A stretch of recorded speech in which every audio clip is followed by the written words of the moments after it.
this. I'm going to switch and talk to you a little bit. So Germán did an introduction of who I am and where I've come from. But what I'm going to do in the last 10 minutes is I'm going to switch to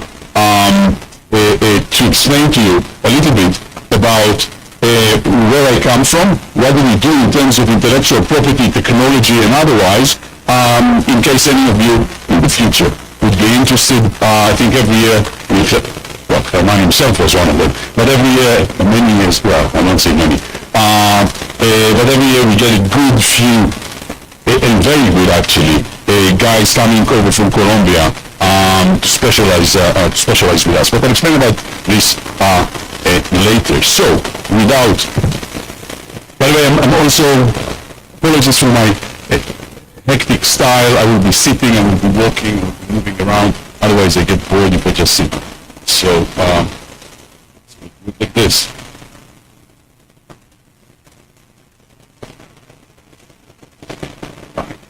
So, you probably, first of all, just for me to get an idea about where to kind of level my pitch. How many people in the room have previous experience or studied in? Do we have only intellectual property students here? Or how many people really didn't do IP law? That's work too. The guys. It's going to be a little bit more challenge, but still.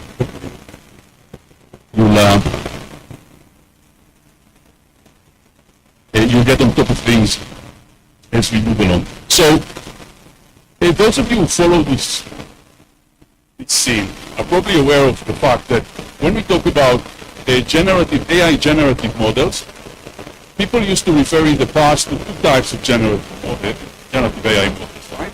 So there is a distinction between transformer.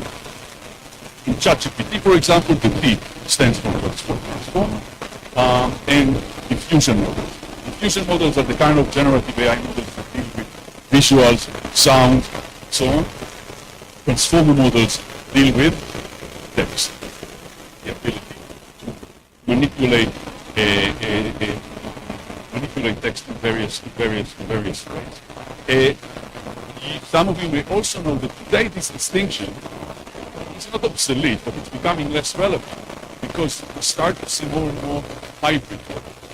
One model that enables us both to work with text and to work with visuals. It's true that if you want only visual, you can go to one of the models, some of the specialized models, but this is definitely the general direction of travel. We start to see more and more models who have one-stop shop, one model that enables to work both with text, visual, sound, and so on. Okay.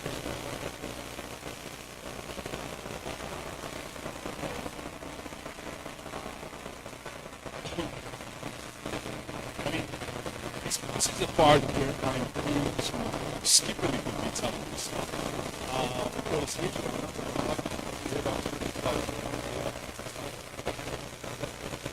so,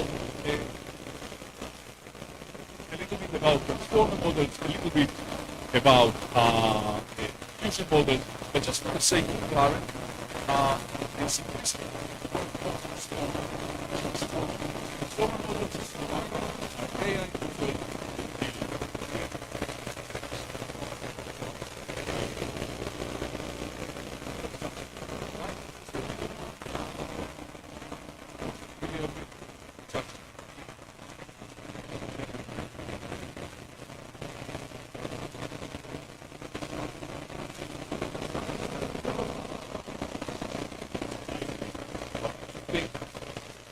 Why is it relevant to us? Let's focus on, You don't have access. You will have access.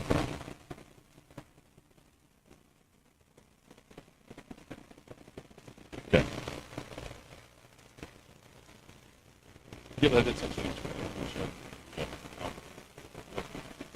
make sure that it's essential. Let's think about transformer models. The ones that deal with text.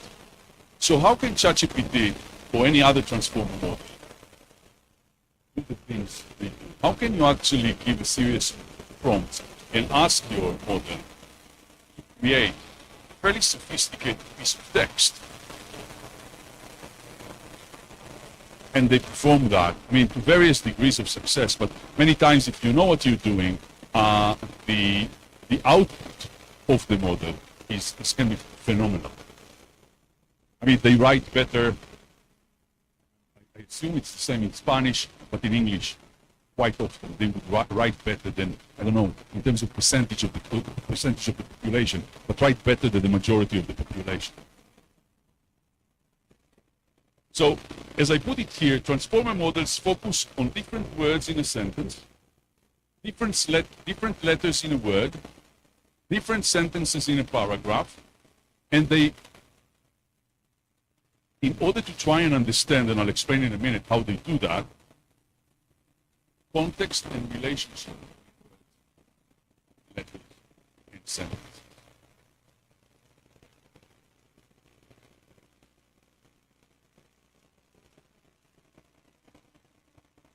Now, how does that work? I'm going to skip the slides and explain to you. What they actually do is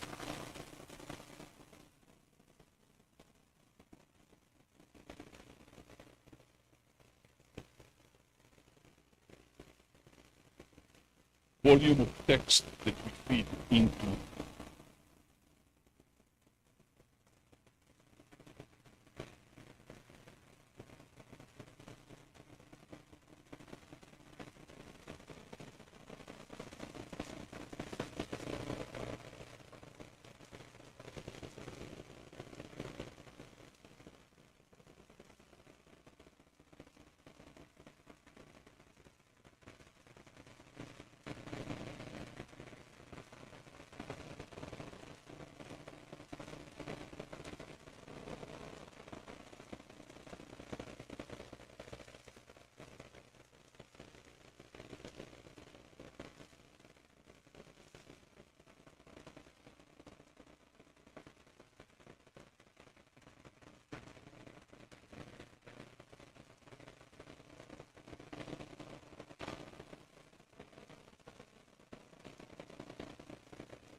value in a piece of text lies. It's the relationship between the words. It's within a word, the relationship between letters. Within a paragraph, the relationship between sentences. The better the text is, and the more text there is, the more trained the model is, and then the model's ability to generate quality output in relation to your prompts is enhanced or increased. Now, that is all great, but we are not here, I mean, this is not an engineering school, and we are not studying computer science or artificial intelligence. We are lawyers, or lawyers to be, and in particular, intellectual property lawyers. So why is all of that relevant to us? And it is relevant to us, at least in this context, due to the nature and the provenance of the material that is used to train the models. AI models are trained on copyright-protected content. This is not a secret. It is also nothing that is, I mean, this is not being disputed. Actually, at the House of Lords, at the House of Lords discussion in 2023, OpenAI went on the record and said, OpenAI, right, the guys behind ChatGPT, said without copyright-protected material, not only our models would not be able to perform to reach the quality that they have now and to offer to everyone all those good things that they offer. So, in order to have quality models in the transformer context, we need data. Data consists of text, meaning protected, or works protected under copyright law. Okay. So where again, I'm asking, where is the IP angle? I mean, you can use, I mean, use is not one of the things which is not allowed under IP law or under copyright law. What is, for example, prohibited or regulated under IP law is the creation of copies. So where are the copies here? And the copies take place, or the copying is taking place at the training phase. So when you train a model on the basis of protected data, you are creating a lot of ephemeral, temporary copies. Why? Because this is how the technology works. When you have data, when you have text available in a digital format, you upload and you re-upload and so on when you're training your model, and you are creating, for a very short period of time, temporary copies of the data that is being used for training. Those copies are not retained within the model. Once training is finished, those copies are being discarded, deleted, erased. They are no longer there. But nevertheless, copyright law does, or is engaged, or is triggered, also in relation to temporary copies. You don't need to have a permanent copy for copyright law to be relevant. Copyright law applies also in relation to temporary copies. And this is where the copyright question comes into play. Should AI companies, AI developers, be compelled to ask the permission or the consent of right holders in copyright protected material that is used for training their model?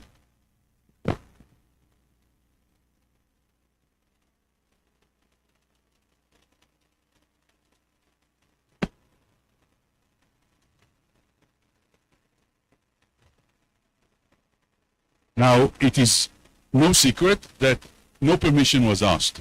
Today we were at the point where billions of protected items were now protected items, these does not have to be novels by great authors. It can be anything from newspaper articles, also private blogs, posts by people like you and me. Those internet crawlers, those of you who know how to do, those internet crawlers crawl the internet,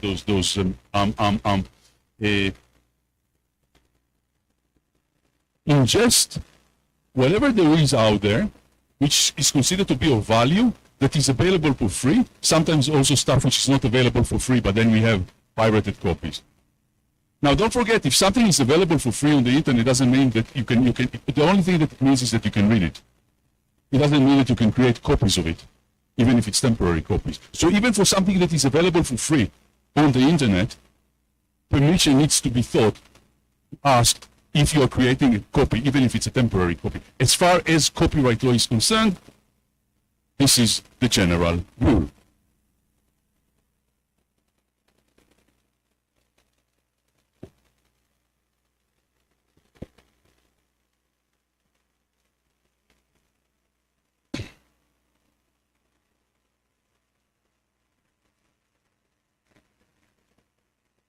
So this is the fusion model.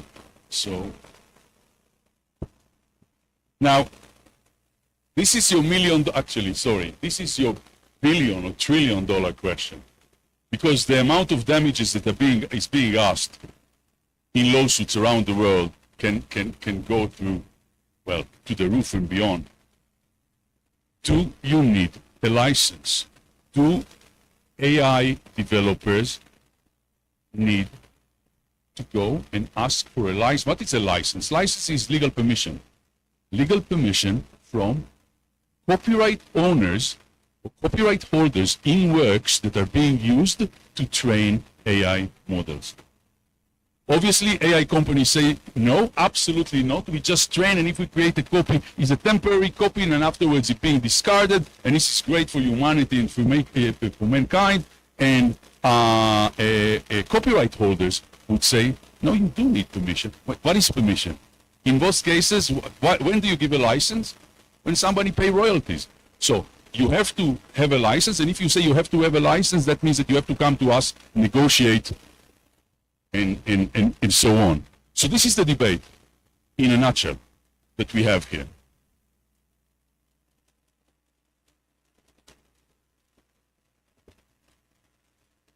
By the way, you also see people that argue, of course AI companies should have access.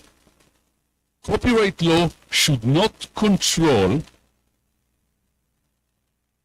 the experience of learning and studying. As much as the human need access to data, to material, to works in order to learn and to study, AI models need to learn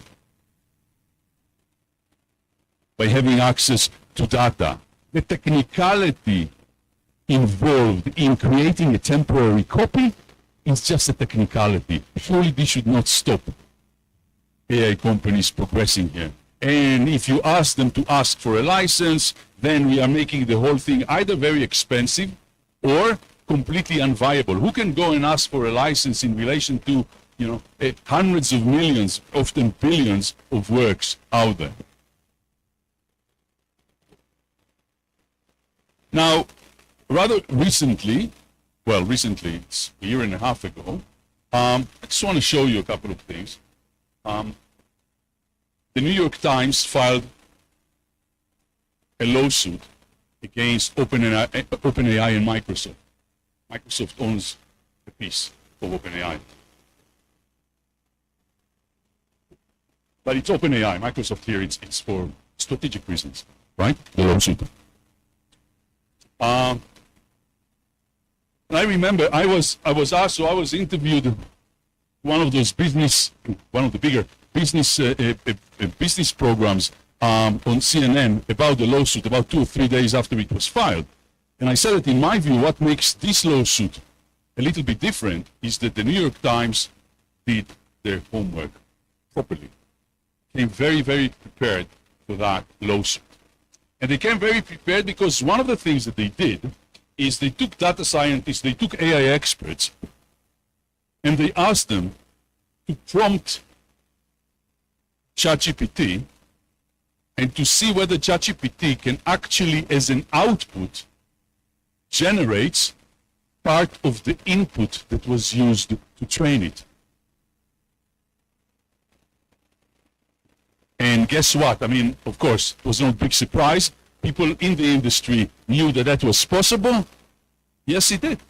So that is part of the OpenAI from the New York Times lawsuit. set of evidence. So you see, that's ChatGPT 4. That's the real article. So first of all, it's very clear that ChatGPT was trained on New York Times journal articles without New York Times permission. And it can even generate. You see what you have is that if the person who is actually prompting the model know what he or she are doing, quite often they would be able to generate either verbatim or near verbatim copy of the original data that was used to train the model. Now, that goes to show you that irrespective of training, the New York Times, and indeed that's what they're doing, they're suing OpenAI also for copyright infringement in relation to outputs. They say your model generate output where the output itself is copyright infringement, and that's without a doubt. This is a copyright infringement of that. I mean, there's no doubt about it. This is what is known, by the way, in the industry as data extraction attacks. So you attack the model in order to extract copies of the data that was used to train it.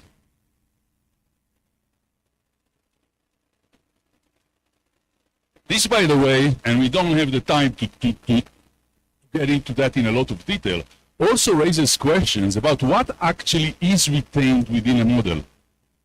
We said that the model does not retain copy in a traditional sense. But if a model can generate that, what is there? So, I think in very broad terms, because there is something which is called word embeddings, tokenization, but here we are going into the language of computer science. What you actually, I think it's useful to think about it. The models do contain or retain numerical representation of the relationship between the words and the sentences in the original data that was used to train it.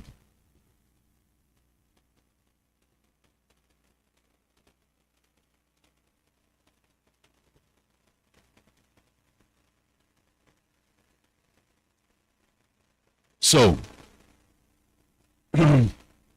we can move here. That's a bunch of lawsuits.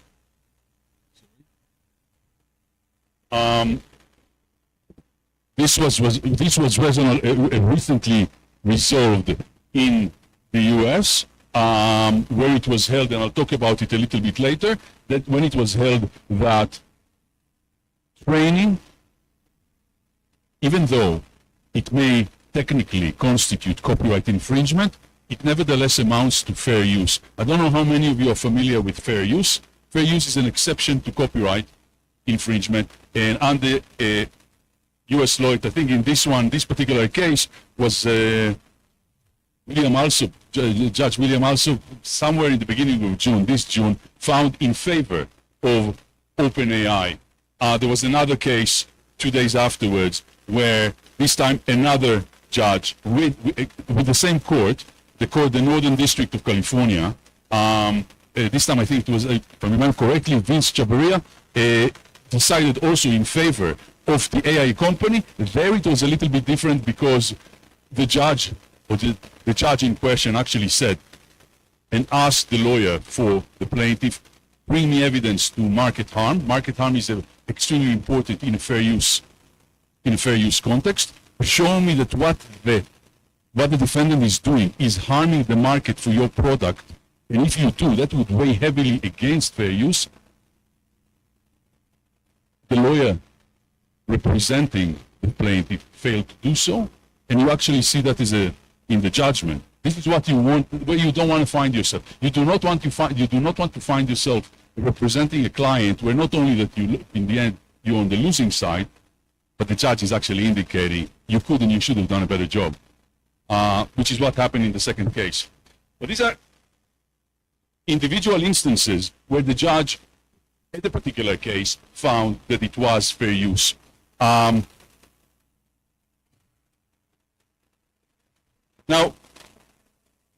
What I'm sharing with you now here is my personal view. A lot of people, or quite a few people, would refer to AI training and would argue that AI training should be excused from copyright infringement in the same way that in the past Google was actually excused in relation to the creation of the Google libraries, the one that we actually go today, and when we Google particular terms in relation to a book, sometimes we will get segment from that book because all of those books were actually scanned by Google. Licenses were, in a particular sense, were sought afterwards, and this was found in the past to constitute fair use. I think that the two cases are not similar, and I think that I believe that the Google context was about indexing, so books were scanned in order to provide an index. Today, if you are looking for a particular book, you cannot read the full book on a Google library. You cannot read the full page quite often. You will just get the paragraph where it appears. The idea here is that it's indexing, that the books were scanned in order to provide you access to information. So you now know that these terms do appear in this book, in these pages, and if this is of relevance to you, then you can go and look for the full book because you will not be able to read or to get the full information in most cases by looking at Google's library. What we have here is quite different. In training, and that's again my argument, those of you who are interested, I wrote an article that was published recently. It's available on SSRN, and it's available so on SSRN for free. And it's called The Heart of the Matter, together with an American colleague, Professor Daniel Gervais, and two other American colleagues that come from the more technical side of things. In this article, we are making this point in further detail, and we are explaining that in the case of AI training, what is it that the model is actually taking? Think about that. It's the relationship. Let's think about relationship between words. This is the essence of the expressive value in a copyright-protected work. What does copyright protect? Either the expressive value in a textual work or the aesthetic value in a visual work. If this is what is then represented in, so extracted, represented in a numerical format, in digits and numbers, and being retained within a model, this is not about indexing. What is being harvested, what is being taken in order to be used later is the essence of the expressive value in a piece of work. And therefore, these two instances are not similar.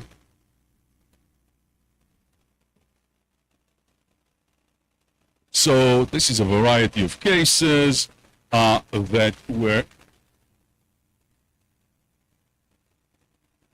Obster.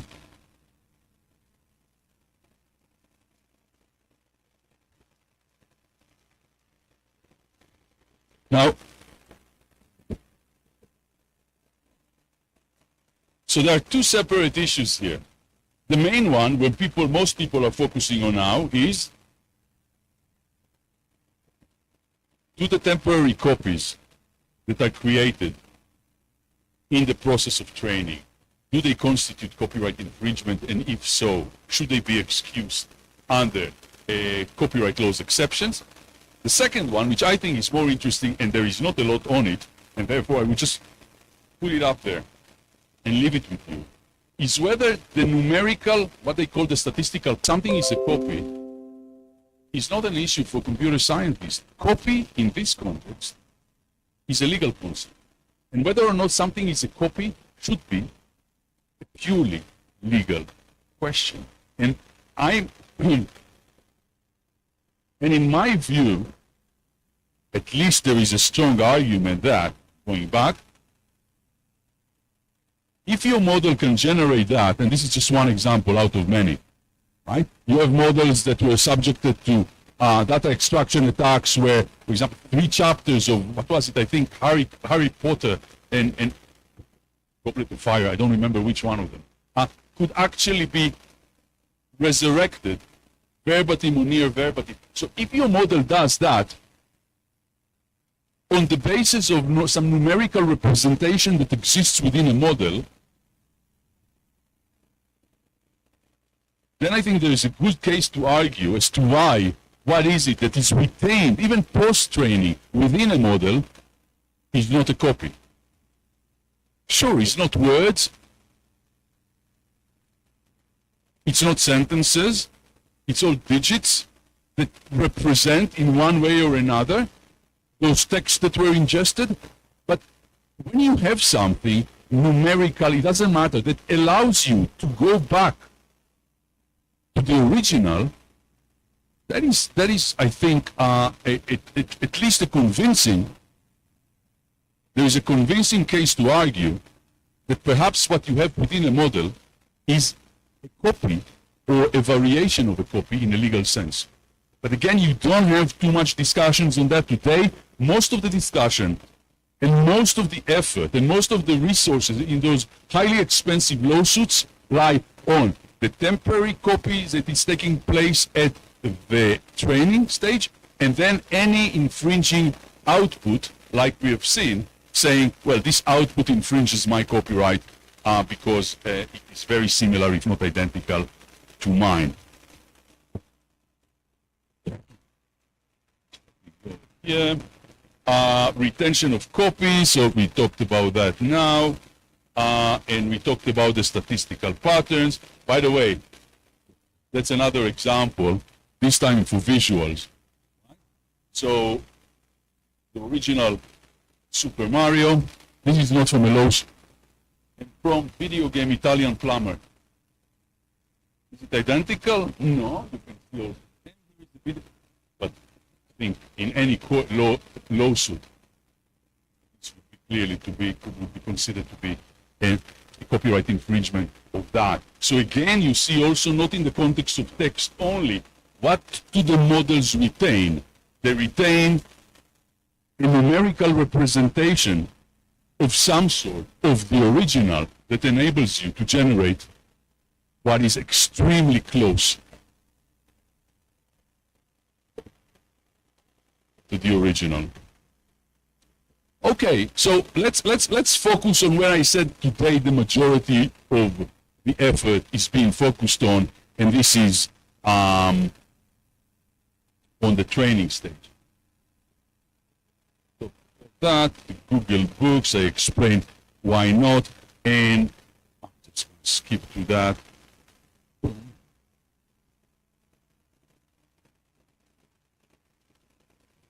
Now, this is a very recent development. You remember that I said that there were 2 cases that were decided on fair use, and this was just now, this is this June, right, in the Northern District of California federal courts.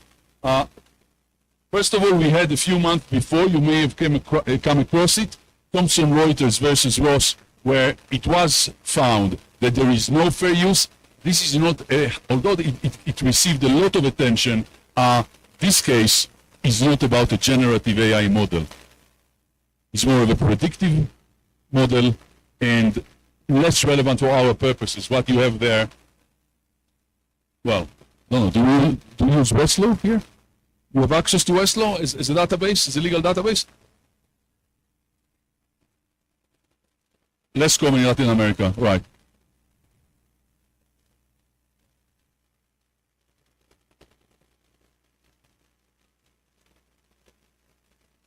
Okay.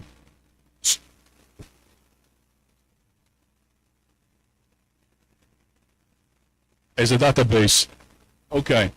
So here what you had is basically a defendant that tried to use a fair use defense against Westlaw. Westlaw editorial headnotes were copied and built in a competing legal research tool.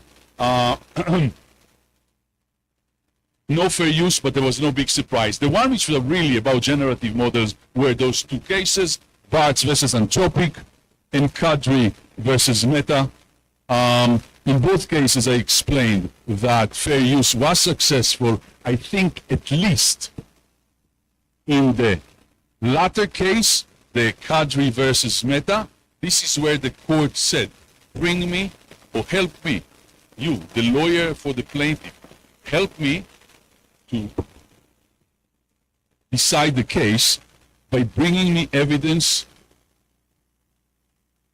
for market harm.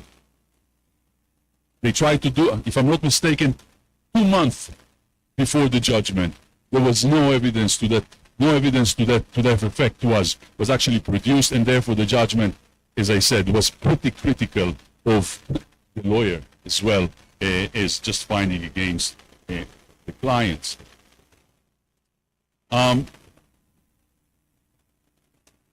So how do we deal with that in Europe? Now, some of you may have come across the concept or the term the AI Act. The AI Act is something that was passed in the EU a year ago. Actually, the AI Act says very little about intellectual property law. It's really about allocating responsibility in relation to AI developers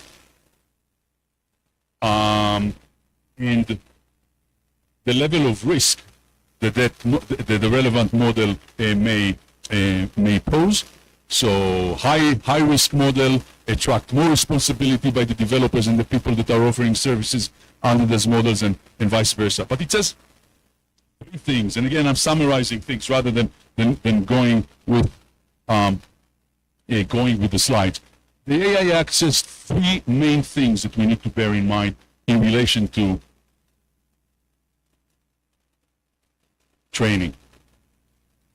First of all, it imposes a positive obligation on developers and operators of AI, of general purpose AI models, to hold detailed summaries of the training data used in order to train the model. So you must hold, as an AI developer, detailed summaries of the data that was used to train your model.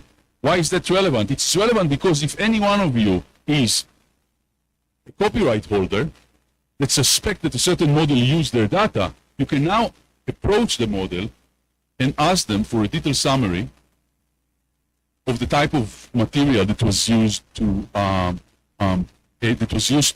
train the model. And that would enable you to try and ascertain whether what they did was legitimate or not.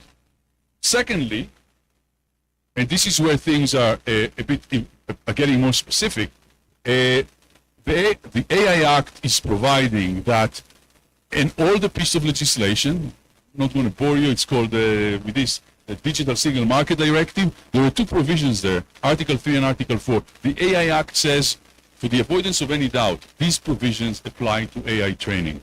Now, what does this provision say? Very briefly, Article 3 says,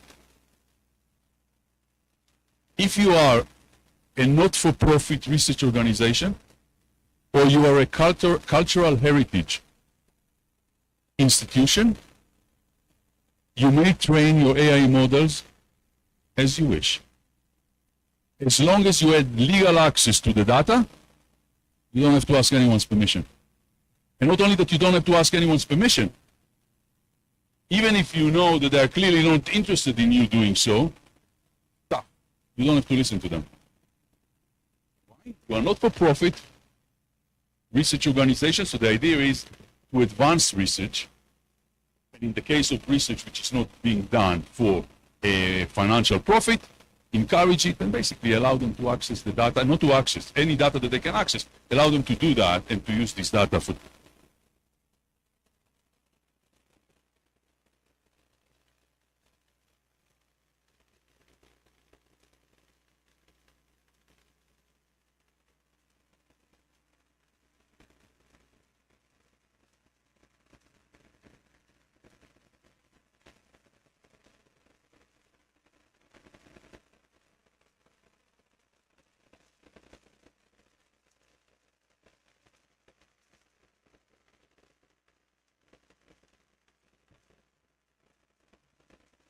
rely on me. But let's see if it lasts until the end. So your open AIs.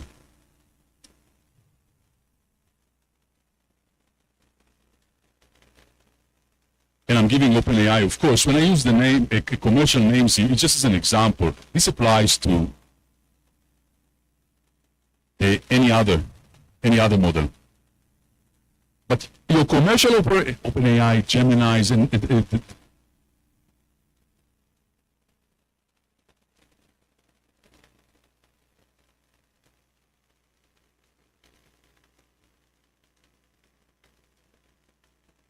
one, two, yeah, I can write this one.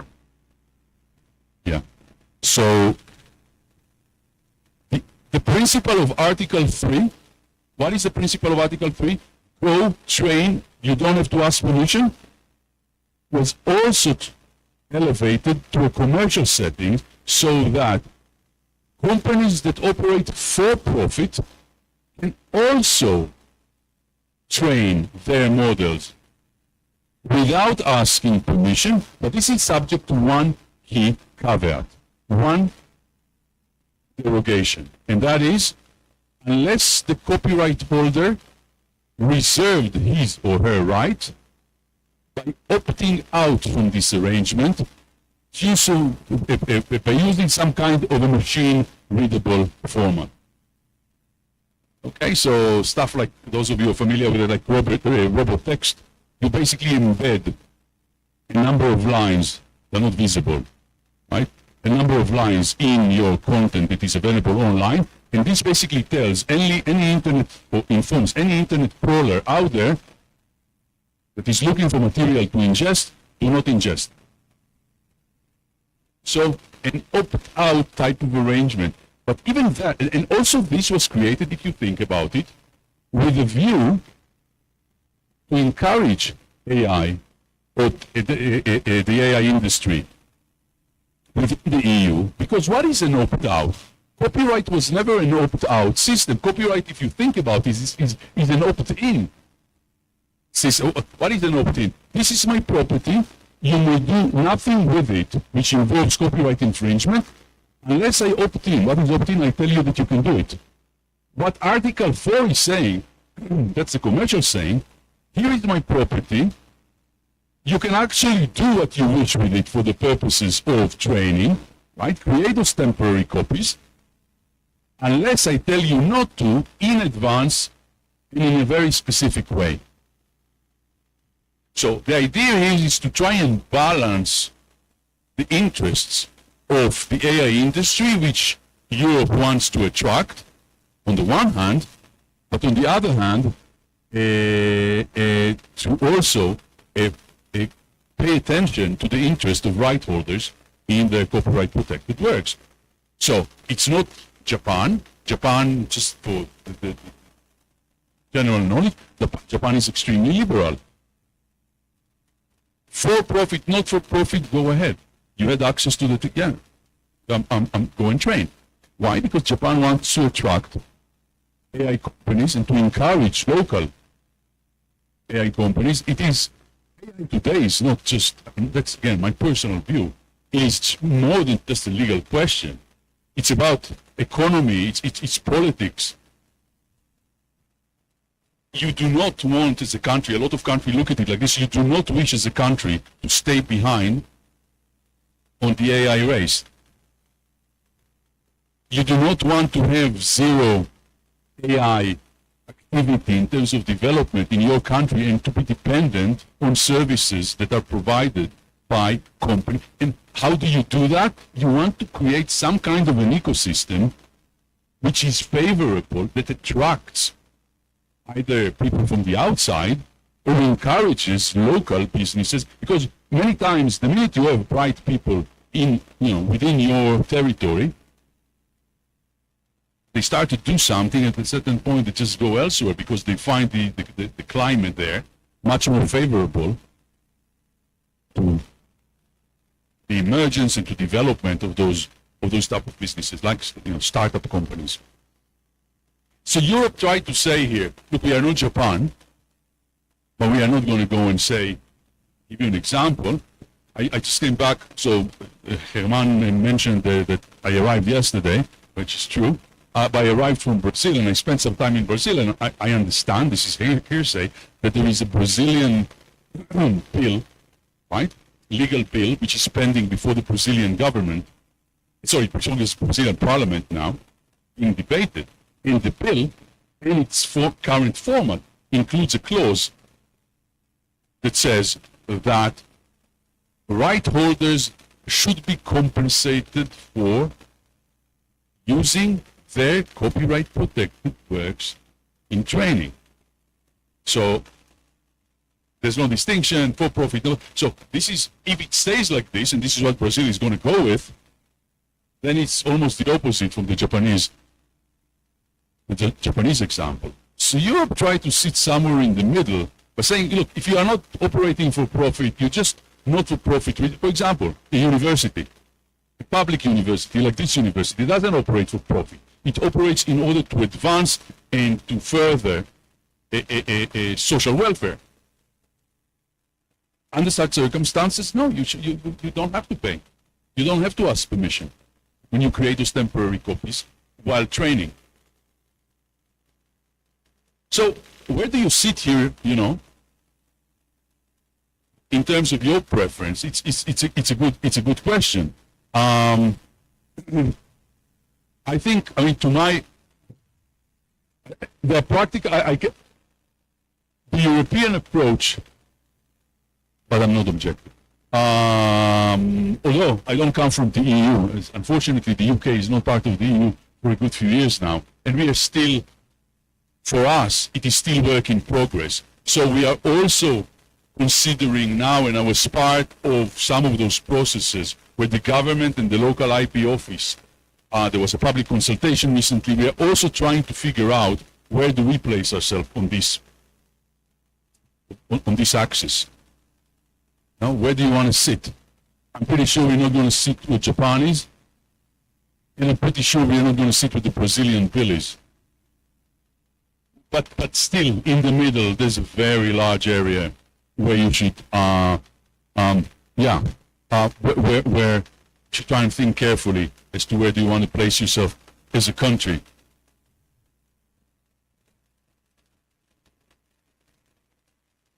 But one last thing, remember that I told you the AI Act does three things when it comes to IP law. First is the imposition of the positive obligation to maintain summaries, written summaries of the training data, and then Article 3 and Article 4, explain about Article 3 and Article 4. But it does a third thing, and that's very interesting because that can be also relevant to you even if you sit here in Colombia, very far away from the UK. So should you finish your studies, you would move to one of the law firms here, those of you who would, and represent clients here. And here's the thing. What the EU did is what they did in,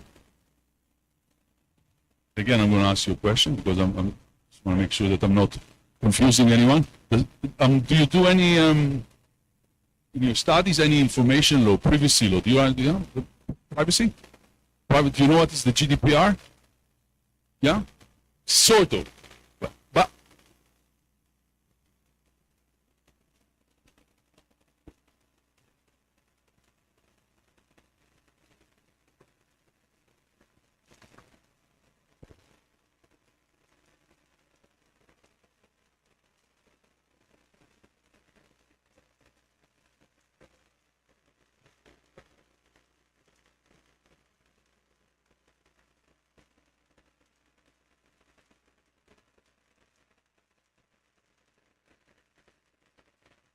okay, thank you. So, one of the reasons that people outside of Europe are familiar with the GDPR, because what Europe did in the GDPR legislation, privacy legislation, many years ago, when it was successful, was to say, we actually don't care about where you do some of those things that are relevant for privacy law, as long as you offer some of those things in the EU, our laws are going to apply.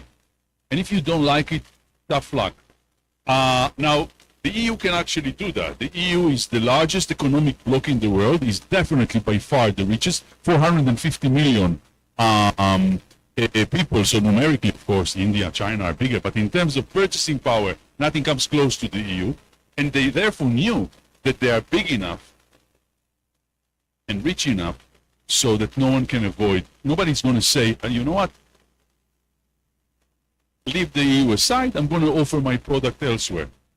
Anyone who wants to operate globally, and what happened with the GDPR, that if you see today, the laws and the standards that consolidated around how do we deal in terms of privacy with information, for example, that we collect on people, actually crystallized around the principles that were set by the EU. Now, why is that relevant? Because in principle, that's exactly what they're trying to do here. What are they saying? They introduce a provision which is effectively an extraterritorial copyright provision. And they say as follows: irrespective of where the copyright relevant activity took place,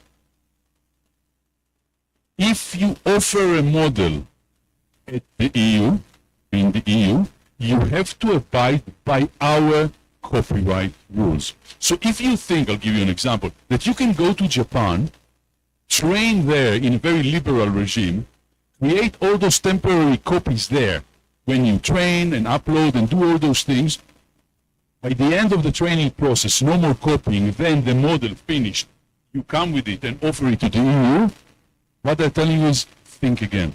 We don't care where technically the copyright relevant issues took place. If you play in our court, you play by our rules. So, imposing EU copyright law on any actor out there that wishes to offer their services or the AI-based products in the EU. And because the EU, as I said, is big and economically extremely significant, the assumption is that as it happens with the GDPR, the same would happen here. Now, what is the same? Is what we've just talked about, Article 3 and Article 4, that the rules on training would consolidate around these principles, because there's not going to be anyone out there that would be willing to ignore the EU as a market to their model. Whether that would actually work, you know, the jury is still out.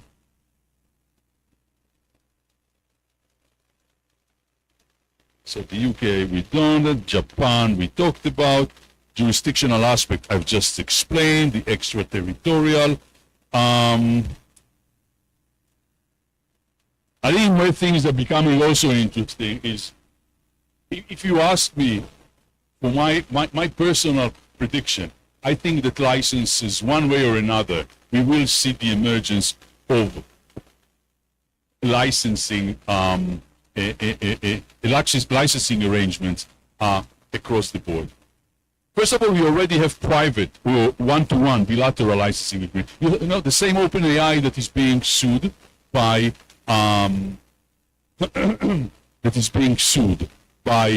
New York Times has a licensing arrangement with Axel Springer, right, the German media conglomerate, with AP, I believe, if I'm not mistaken, Associated Press. So private licensing arrangements are already being signed. But what about larger? I mean, how can you, I'll give you an example. One of the largest datasets out there for visuals, it's called Leon, it's a German dataset. It has about 5 billion items. Now, how do you license? Let's say that everyone in a European context opted out, right? Put a machine-readable or use the machine-readable mechanics in order to opt out, embedded those lines of code. How do you actually collect licensing, okay, on the basis of what you calculate it, and even more challenging, how do you distribute it? Distribute it to whom? To millions of people? To tens of millions of people? Or to you and me, you know, because our blog post happened to be ingested into a model?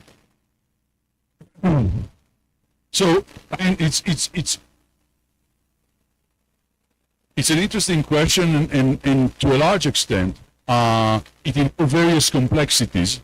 I mean, we don't have to touch upon them now, but it's much more complex than, for example, a collective management type of licensing, right? So, you know, your local restaurants that pay for playing music.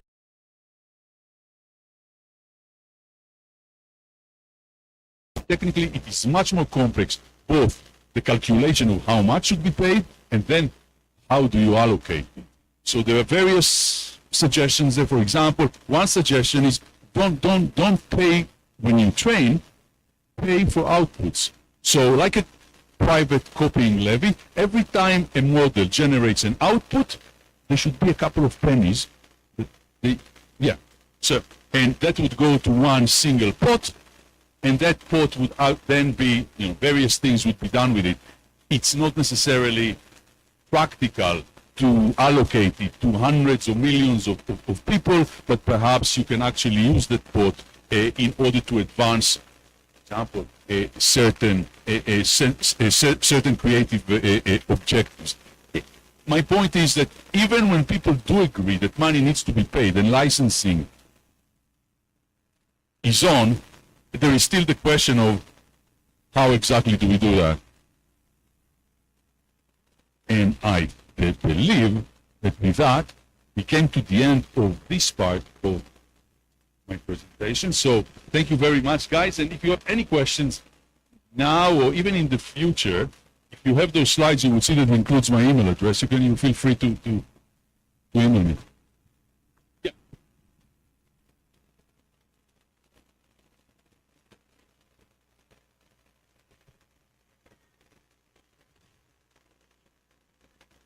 Uh-huh.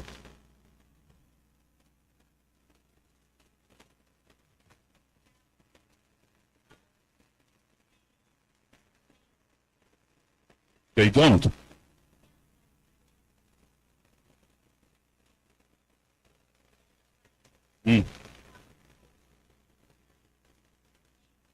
Well, the idea is, or the way they see it, I guess, is that one doesn't conflict with the other. If you're a writer, if you're a good writer, you sell your books, or you license or you get money for writing newspaper articles, and that's it. They do not see, so the idea is that ChatGPT is not substitutional to your output. Now, whether that's the case, I think it depends on the instance, but they will tell you, get your money in other ways, for selling your articles to a newspaper, for selling your books to a publisher.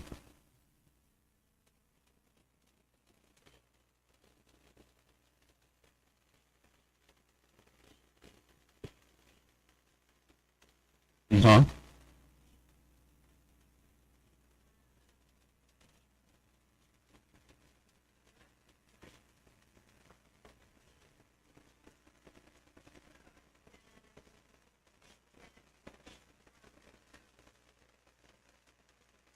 I mean, I guess if you're a writer, you don't think it's fair.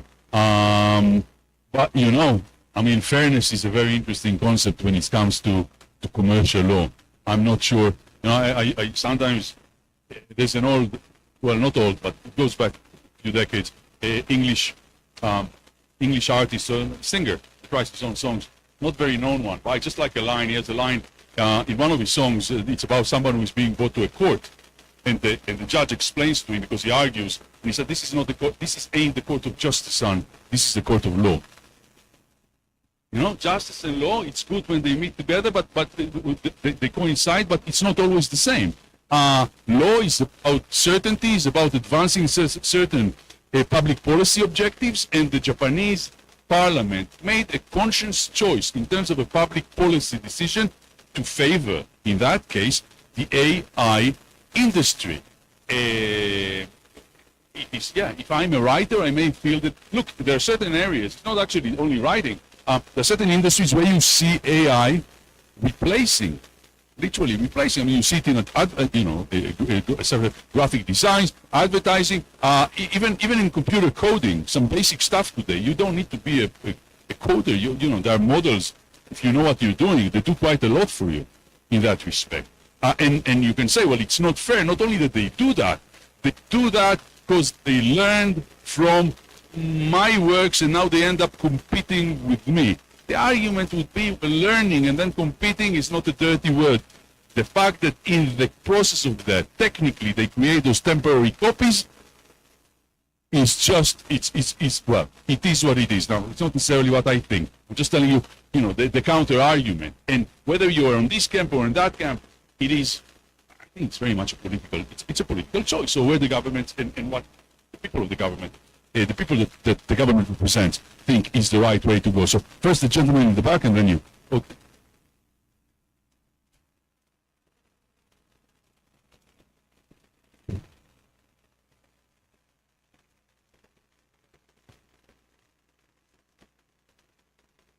Well, that's a separate question, but that's an interesting one. My personal view is that, I mean, I know it's not very helpful. It's a lawyer's answer, and it depends. It depends. There are a few cases in the United States. By the way, most of the cases come from the United States because the Americans are very trigger happy when it comes to litigation. They sue. This is how the system works. And this is how standards are actually being created. You bring lawsuits. There are court decisions, there are appeals from various cases, and then in the end, you either end up at a certain circuit court of appeal, and I'm sure this is going to end up at the Supreme Court, and when the Supreme Court speaks, then it basically creates law, right? It's judge-made law. This is how common law systems and rules of precedent kind of system work. Now, there were a couple of decisions on those issues in the United States by the Copyright Office, right? So at a very low level, and it appears to be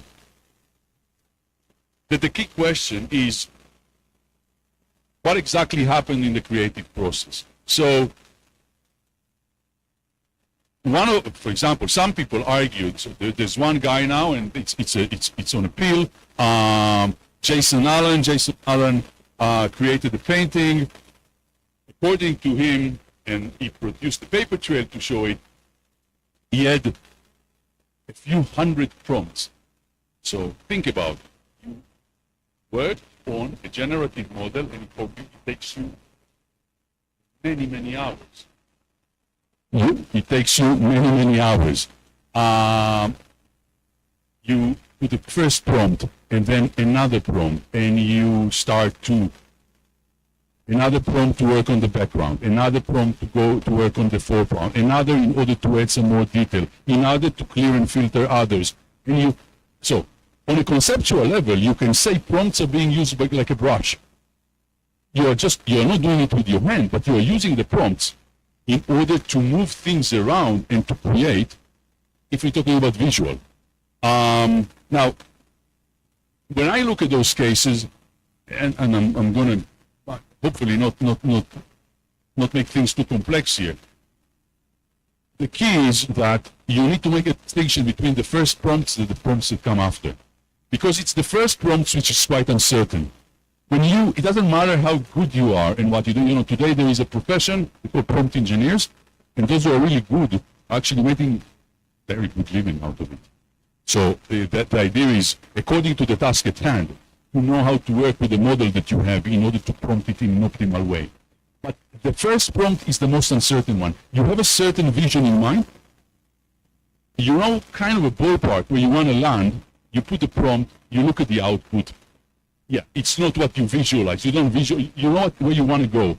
And it's after the first prompt, when you already have the first, if you talk about visuals, you have the first output. Then you have a much larger degree of certainty, because then you start to prompt in relation to that image. And you ask to move, to add, to find, to filter, to add a color, to do this, to do that. Now, when I look at those cases, I believe that after the first prompt, if you look at the distance between the first prompt and the final output, let's say that the final output is after 300 prompts, if the distance between that is large enough, where I can actually show my own creative input to prompts that I played with this picture, let's say, by using prompts, then you have a good chance to actually get to be acknowledged as the author in relation to the final output, because one can identify your own intellectual creation and contribution in the process. So I think it's really about, and we had a recent decision in the United States in this February. I think the name is American Grilled Cheese. Again, it's about an impressionistic a creation, visual creation, where the Copyright Office for the first time was prepared to accept copyright in an image that was created by prompt. But it's not me sitting next to my computer, with a pizza and say, throwing 2 prompts and say, do me this, do me that, and then I get copyright protection. You need to be able, through prompts, to identify your own creative input. Yeah. The guy at the back there.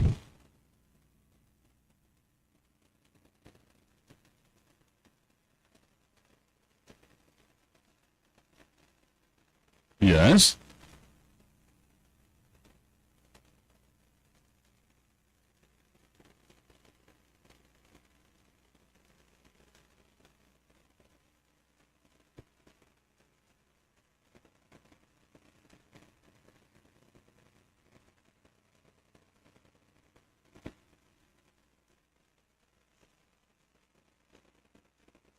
Yes.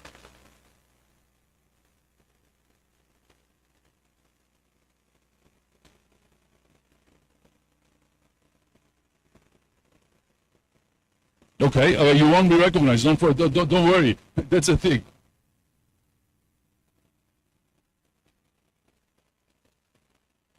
Yes.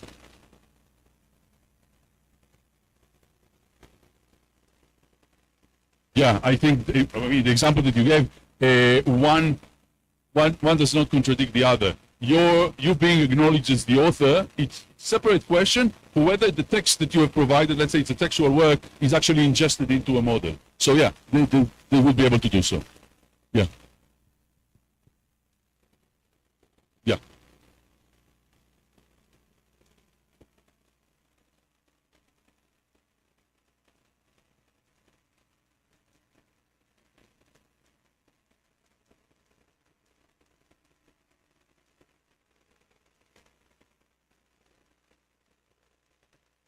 Yes.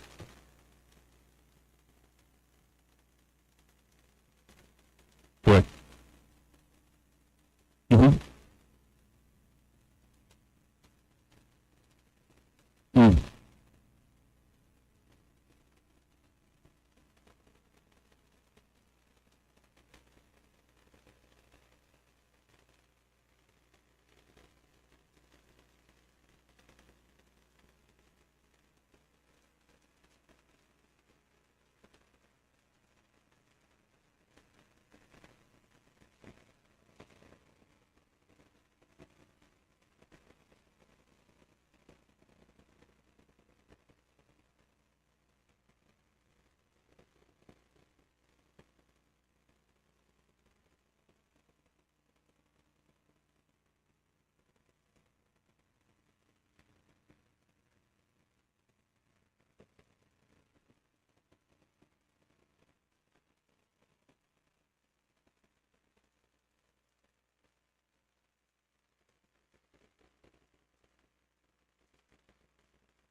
Yes, and I will not comment on on Varoufakis' views on anything that has to do with economics.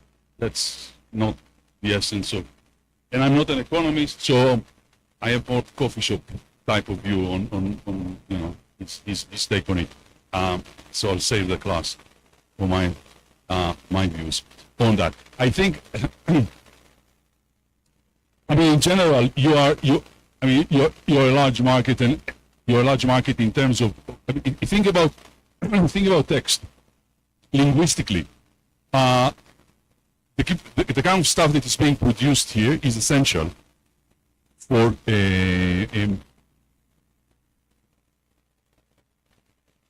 training successful models in Spanish. Right? You do have, and for training, you do need mass, volume of text. And you're the guys that are producing it, right, for the model. Now, the question is, I mean, that is how one reorganizes the market and the economy. Do you want to give it to a model that, model operators that sit out? But it's not only the ability. In order for bona fide type of industry to emerge here, you need much more than freedom or elasticity in the rules about training. You need, I mean, you're thinking now, and again, I'm stepping outside my strict areas of expertise, but if you ask me, if you think about tech and you think about startups, IP plays a role, but the idea that IP is the main event, I think it's misleading. You think, first of all, you need funding.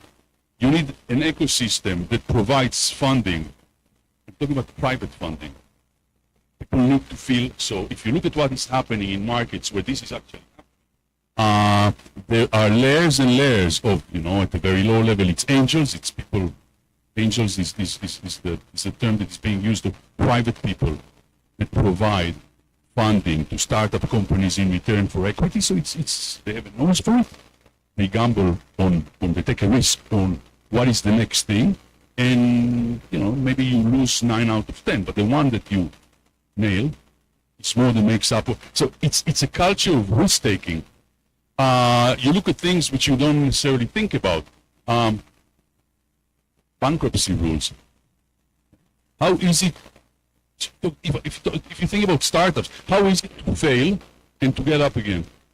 In certain countries, it's extremely difficult. So once you went bankrupt, for you to go back and to operate in the business environment, it's extremely difficult, both for legal purposes, but sometimes also from a social perspective.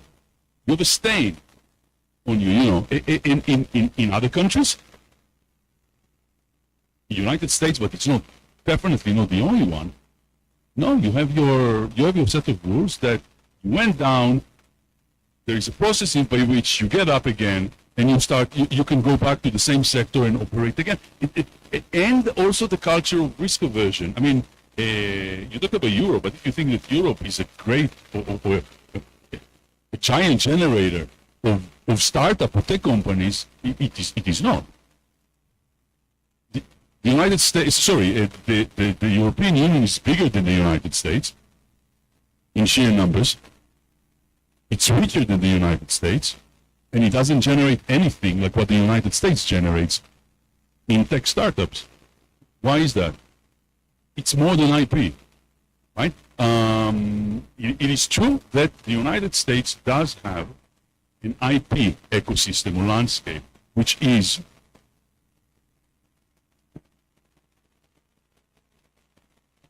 how do I put it? Which the startup scene finds workable. So I think, when was it? 2010, one of the founders of Google was visiting the United Kingdom, and when he was explaining then one of the things that enabled Google to be where it is, one of the things that were mentioned was what we just discussed: fair use. Fair use, to be able to. So rather than do something and then right holders from every direction go down on you like a ton of brick, left, right, and center, create a little bit of space, of breathing space, for you to start moving. By the way, it's not that I'm here advocating, Google's. I'm just telling you, the tricky part is to strike a balance. And I think it also sometimes varies from one sector to the other where the balance should be. But we shouldn't listen necessarily to stakeholders. When you have stakeholders, and some of them can be very convincing, they do what stakeholders do. They try to further their narrow interests. And that's right. I mean, I would do the same. If this is an industry that I come from, and this is the industry on behalf I'm speaking, I would just look narrowly at the interests of this industry. But when this industry's interest clashes with another industry's interest, you need to have a policymaker that look at both sets of interests and come up with a workable arrangement that overall benefits that particular society, the society being counted. Here we can talk about Colombia, Colombia as a whole, rather than a particular or a narrow set of interests. And sometimes it's easy to get dragged into those things. On the one hand, you would have some opaque AI companies which don't necessarily look at favorably, or you don't have an emotional attachment to. On the other hand, there would be an artist which you may know and you may listen to and you actually may like, and they would go on the news and speak, and I understand I do the same. And you need to strike a balance rather than, one is evil and the other is, yeah, but that's my personal take of it. Yeah. Yeah.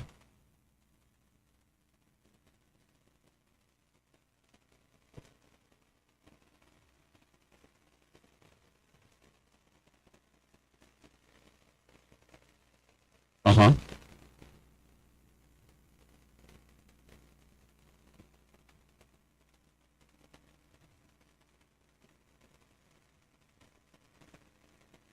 That's a good point. So, actually, in some of those suits that you see today, you would see that when you go to the remedies, they would ask for damages, right? First of all, because the argument is you trade and you shouldn't trade, and then they ask for an injunction. Now, there are three types of injunctions in that context. Two make sense, one is tricky. One would be for the president, stop now. Fine, makes sense. If the court found that they should have trained, they shouldn't have trained the way they trained. The second is, don't train in the future, that is also easy. But they also ask to rewind the clock. So purge the model from the data that on the basis of which it was trained, but it shouldn't have been trained. Technically, in most cases, this is impossible. What you're basically asking the court to order is to retrain the model afresh. You cannot make a model to unlearn a specific set in most cases, right? Without going into the technical things. So I think that even when such injunctions are being asked, if the lawsuit is successful and the plaintiff proves his case or her case, what is more likely to happen is that the court would say, no, that's not going to happen. What is it? For the last year they used this and they shouldn't have. We're going to try and put a value on this, and you're going to get, you're going to get paid for that. So let's say I'm in music, I sit on a catalog of 25,000 songs that I hold the copyright. How much is that worth in the marketplace for AI training? There are various mechanisms to which you can work out the value. That happened for the last, a year ago. Yeah, you get paid. We're not going to purge it. It's technically impossible in most cases. Okay? Okay. Thank you very much, Professor Noam. And it was a really pleasure to have you here. And thank you also for the students, because as I told you, there is a lot of interest in this topic, and a very, very interesting question. So well, I will say something in Spanish for them to explain. Bueno, muchas gracias a todos por asistir al evento. Nos vamos pues gratamente sorprendidos por el interés, el buen nivel de inglés de varios de ustedes, pero los que la estaban intentando, uno veía que estaban poniéndole cuidado, que estaban tomando notas, y esto es lo que realmente motiva a los profesores pues a seguir haciendo este tipo de actividades. ¿Cómo se sintieron? ¿Bien? Sé que a veces es complejo porque seguir toda una hora de una charla como la que hizo el profesor Noam, donde nos explicó derecho norteamericano, derecho japonés, derecho de la Unión Europea, derecho del Reino Unido, y hacer una comparación de las aproximaciones sobre la IA. Sé que no es fácil, pero creo que lo hicieron muy bien. Tranquilos que los que estén en la clase conmigo vamos a explorar esto en español posteriormente, pero muy chévere esta asistencia, además primer día de clases, qué bueno verlos con toda esa energía, con todo este ánimo, porque aquí ninguno estaba obligado a venir. Bueno, era la primera clase de económico, pero pues no era una obligación de estar acá y acá los tenemos. Entonces, chicos, pues se vienen más y más eventos que vamos a hacer este semestre. En la clase de Derecho Económico voy a hacer un QR. Entonces, los que están en la clase de Económico, por favor, ahorita acérquense brevemente para que o tengan el celular ahí listo para que los una al grupo. Y bueno, pues démosle un aplauso al doctor Noam. Muchas gracias. Rápidamente, mientras yo voy pasando el QR, very quickly, Noam will give you some 5 minutes information about how to study in UK, because I remember when I studied in UK, the first approach that I had was when I attend one lecture here in the National University of Colombia. I was like in the second semester in 1999, and a professor for UK came, but that time to talk about internet law. And I was like very surprised. It was like, because people, I like internet since 1995. And when I started studying law, people told me, you are so crazy, you should study serious things like criminal law, administrative law. And I say to all those people, no, the future is the internet, it's the digital environment, you will see. And now some of those people are calling to me, asking me for some advice in legal proceedings. So that's why Noam will explain to you very quickly the advantages and how can you study in the UK. So yeah, guys, 2 minutes. I'm not going to go through all the slides here. Most of the stuff you can find online. So I'm just going to highlight a couple of things that you cannot find online. And just one, I'm not going to explain how you can study in the UK. I will just tell you a little bit about, I mean, by the very fact that you're sitting here and this is where your interest lies, about the institution that I come from and the kind of stuff that makes us quite different. First of all, Queen Mary University is part of the Russell Group of University. Russell Group is the group of UK elite universities, research intensive, where you'll find all the usual suspects. We are part of it. Now, I do not come, we have a very unique structure. I do not come from the Department of Law, for example. I have nothing to do with the Department of Law. I come from the Center for Commercial Law Studies. The Department of Law deals mainly with, it's a fantastic department, but they focus mainly on teaching undergraduates, and postgrads, primarily, but not only, in areas which are not commercial. Right? So you'll have your criminal law, and you'll have your human rights, and you'll have other areas as well. When it comes to postgrad, this is what they're focused on. Although they also have a couple of things, definitely, with a clear commercial flavor. What we do, and it's not only that we have a separate staff, separate administration, separate buildings, and we sit in separate parts in London, different parts in London. So, Center for Commercial Law, those of you who have been to London, we are in central London, close to Holborn, next to the Royal Courts, all the law firms, and what we call the heart of legal London. But what our structure allows us to do is to focus on the areas that we are interested in and offer a very high level of expertise, because we deal only with postgrad. Just to give you an example, only for postgrads in IP, we have 9 full-time staff members that do only IP and only postgrad. They don't do contract law, they don't do privacy law, they don't do any of those things, only IP. So this is our IP faculty, which is the biggest in the UK and actually in Europe. But the same applies to others. So for example, the department, the group that is very close to us is TMT, that's Technology, Media and Telecommunication. Also, the largest in the UK and in Europe. A large amount of staff members, but what does it mean, a large amount? Let me give you an example. Let's say that you are interested in intellectual property law. And let's say that you are interested in this booming area, right, of interactive entertainment, which is a very nice name for gaming, right? I don't know how many of you know. Take the type of money or the type of revenue that the film industry generates, combine it with the revenue globally that the music industry generates, put them together, and it doesn't come to gaming. It's a huge industry, gaming, and it gives rise to a large number of IP and quasi-IP questions. So, for us, for example, we have one of the best people in the industry, and you can take courses such as interactive entertainment law, e-sport law. Our size and our specialization or focus on the post-grad market allows us to do that. So this is one thing which is unique. I'll mention two more things. The other one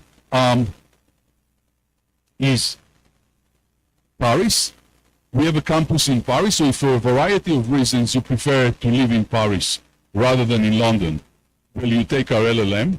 I don't know why anyone would want to do that, but it's possible. You can actually do that. We have a campus in Paris. The degree that you are getting is our LLM. So this is Queen Mary LLM. But I mean, I teach in Paris. It's a train. So central London to central Paris, Eurostar is 2 hours. So it's our staff. It's not the Paris staff or anything like that that teaches there. But this is a possibility as well. And finally, I want to focus. We have something which is called Q Legal. Q Legal is unique to us. It's basically a legal clinic, which is run like a law firm within the Center for Commercial Law. What does that mean? That means that we offer legal services, and we work with the London startup community. So you'll have those legal practices and legal clinics in a lot of universities in relation to human rights, in relation to criminal law, when people can come and get pro bono advice, right? We do the same on a commercial level with startup businesses. We develop it, so this was funded by the European Commission. It's an award-winning type of an award-winning scheme. We have staff members that do nothing but work on Q Legal. It's a fantastic opportunity. People who come to us to do the LLM, the backbone of this legal practice is our LLM students, supervised by our more advanced research students, and they are ultimately supervised by partners from leading law firms within London. So you can be a student doing the LLM, and you would be part of a group, say, a micro business, a micro startup business come, and it's before its first big negotiation, and they ask for advice on an NDA, non-disclosure agreement. And you would be part of the team that would take the notes from the client. It's a real client. This is no faking. And they ask for advice. You take the notes. You then sit with the team, and under the supervision of those more advanced students and partners, you will be part of the team that come up with an advice that is provided to a real business that will actually apply and implement this advice in the real world. That essentially means that you take the know-how that you have acquired in the classroom and you apply it to real-life scenarios. So you finish your LLM, and not only that you have course 1, 2, 3 that you have taken, you have actually also gained some real experience in putting it to effect. Now, I advise people to go there. This is not obligatory. And sometimes people don't go because you don't get any grades and don't get any marks. I think you're missing the point. This is how you look at it. It's an exceptional offer that you can find only with us. And it's really worthwhile. And we also have a mentoring scheme. Again, not obligatory. If you're interested, you go for the scheme, you apply for the scheme, and you will be allocated a mentor under a senior in-house or a senior practitioner, and you'll have periodic meeting with him or her, and you can discuss whatever it is that you want to discuss, about your future career. Sometimes they discuss with them things like, what kind of topic should I pick to my dissertation, because I'm interested in that industry. I want to go back to private practice afterwards, and I wonder what kind of area is going to be taught in that industry when I come out on the other. So it would be of interest, for example, to potential employers. So it's this kind of thing. that you can discuss with your mentors. In relation to funding, and I talked to Germán about that. Again, have a look. There's a variety of scholarships that are being offered out there. Check it out. There's a scholarship page. Check it out and have a look. And have a look also in the full menu of what we offer. But again, I'm not going to repeat that. It's. I think anyone who takes that would often describe it as one of the best periods in their life. I know that it was for me, and for a variety of people that I know that came to do the LLM. And and there are so many things outside your studies that you can do with us, and we can actually support and facilitate engagement with the legal industry. Seminars at those leading law firms. We can actually engage and network with some of those guys. IPRIN, which is a fantastic program that we run when we sit together with a number of other leading master programs with Europe, and our students are meeting periodically. And it's a if you are interested in furthering your studies with an LLM, it's a fantastic opportunity, and I strongly advise that you have a look. And if you have any questions, again, my email should be on the front of those slides, which will be accessible. So feel free to contact me. And with that, now finally, I will leave you at the hands of. Thanks very much, guys. I enjoyed it. Cheers. Thank you. Thank you, Noam. And gracias a las personas que nos acompañaron también online, que vi que había un gran número de personas interesadas y pues también de la clase. Miren, a veces lo que les decía ahorita en inglés, uno cuando está en pregrado ve el momento de irse a Europa o los Estados Unidos muy lejano, y cuando menos se dan cuenta están allí en el León de Grey recibiendo el diploma de nuestra facultad y diciendo, bueno, ¿ahora qué viene? Y nosotros, como parte de los esfuerzos que hace la Facultad de Derecho, es traer estos profesores para que ustedes lo vayan teniendo en mente y aprovechando pues los convenios que hacemos con los estudiantes. De hecho, uno de nuestros estudiantes que hace 8 años estaba aquí sentado en el pregrado como en cuarto o quinto semestre, se va ahorita en septiembre a hacer su maestría en arbitraje internacional a Queen Mary, y se logró en su momento una bequita de 5.000 libras a nadie le cae mal. Y él está muy feliz, y mire que él empezó así como ustedes. Vino a una conferencia un día que trajimos a un colega de Noam y ya está pues empacando sus maletas para irse ahorita comenzando en septiembre a dejar en alto el nombre de la Universidad Nacional de Colombia, que es lo que hacemos todos los profesores y egresados cada vez que nos vayamos afuera. Entonces pues muchas gracias a ustedes por esta asistencia, por las preguntas, y bueno, nos seguiremos viendo en clase y en conferencias. Bueno, que estén muy bien. Chao.